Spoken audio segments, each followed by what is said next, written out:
The reflection room. It started when I moved into the apartment on 13th Street. The rent was suspiciously low, but I didn't care. I was broke, fresh out of college, and desperate. The building was old but quiet, and the landlord, an odd, lanky man named Mr. Breyer, didn't ask many questions. Just handed me the keys and said one thing as I turned to leave. "Don't look too long in the mirror in the hallway." I laughed it off. Thought it was some weird old man joke.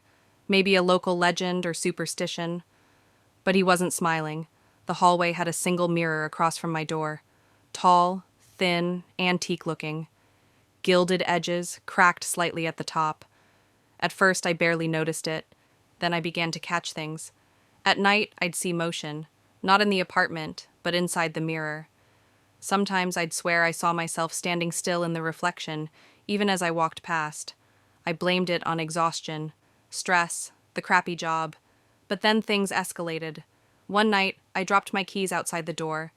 As I bent to pick them up, I looked up, reflexively, at the mirror, and saw myself staring back, but not bent over, just standing, watching. I stumbled back, looked again. The reflection was normal. I barely slept that night. From then on, I avoided looking directly at it. I'd catch glimpses, movements in the corners of my eyes. Sometimes I'd hear faint tapping coming from the hallway, like fingertips on glass. One night, around 2 a.m., I woke up to the sound of a voice. It was my own. But not quite. It was coming from outside my door. "Let me in," it said softly. I stood frozen. The voice repeated, "Let me in. I just want to talk." It wasn't an exact copy. It was off. Like it had learned to mimic me, but hadn't understood the rhythm of being human. I didn't move. I didn't breathe. After a few minutes, the voice stopped. I stayed awake until sunrise. I tried to talk to Mr. Breyer the next day, but his apartment was dark and silent. The door was slightly ajar. Inside, the place was dusty, untouched. Food rotten on the counter. Mail piled up. The landlord hadn't been seen in weeks. I checked the lease. No emergency contact. No property company. It was as if Mr. Breyer didn't exist. That's when I decided to leave. But I couldn't. Every time I tried to walk out the front entrance, I'd blink and find myself back in the hallway, in front of the mirror. Sometimes I'd scream. Once I tried breaking the glass with a chair. It didn't crack. Instead, the reflection smiled. I hadn't smiled.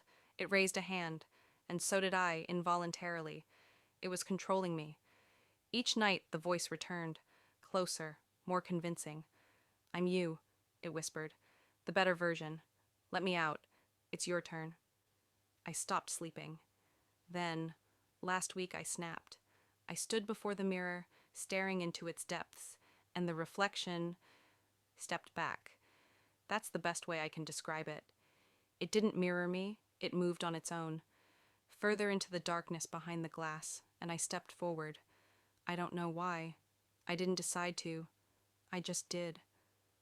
The glass rippled like water, cold, black, swallowing. I reached through, and something grabbed me. I woke up on the floor. Everything looked the same, but wrong. The lights hum at the wrong pitch. My skin feels tighter. My breath echoes. My reflection moves just a split second too late. I think I'm on the other side now, and something else is wearing my face. If anyone finds this, please. There's an apartment on 13th Street. The hallway mirror is cursed, or haunted, or maybe it's just a door. Don't look into it. And if you do, don't blink.